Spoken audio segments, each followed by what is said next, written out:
So Rosie, United Way, the National Capital Area, I shared with you that many years ago, I was a loaned executive to United Way, and what that meant was that, you pretty much went around and people were strongly encouraged to give in their workplaces, and there was a large allocated fund, and maybe there were some designations, but nothing like what is happening now in your space relative to designations of people's favorite charitable endeavors. So how are you changing at United Way to adapt to that?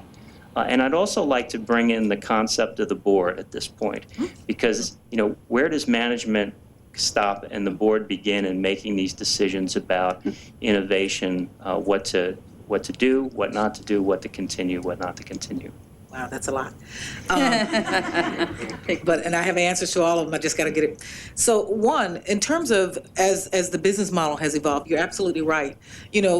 Again, part of at least the 100 years had been that long-term relationship with United Way, with our corporate partners. And that still exists. And it's part and parcel of who we are. It's been our bread and butter. It's been pretty much the business model. But what we've found is over time, we've had to become even more relevant. Because it's one thing to say, I think that you're an organization that's worthy of my pass-through, to now say we're an organization that has become one of collective impact and one of community impact, because now we want you to see us as a true partner at the table around bringing thought leadership to some of these issues that are out here impacting us as a region and, of course, as a country.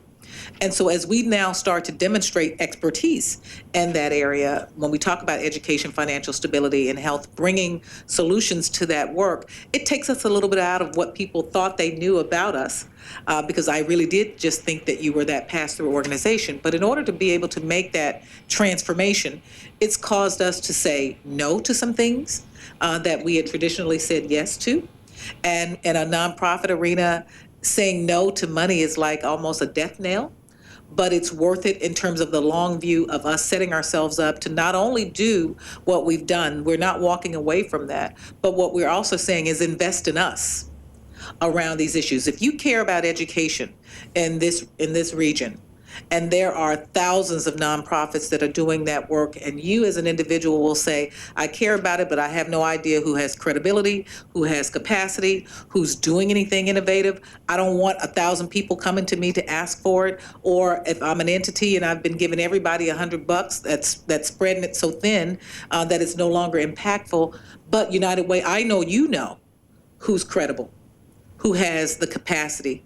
You have a rigorous process, because when people say that they are a partner with United Way, it's almost like what I say to the team, the good housekeeping seal of approval, because they've gone through that much rigor to say that we are a credible organization that's doing good work. So now positioning ourselves as that thought leader in the community and having people see us as a part of the solution, so that there shouldn't be an issue that's impacting this region that United Way is not at the table. Not always leading, sometimes following, but being able to come to the table and bring some solutions, bringing partners to the table, because part of who we are is to build the capacity of the nonprofit sector in this region.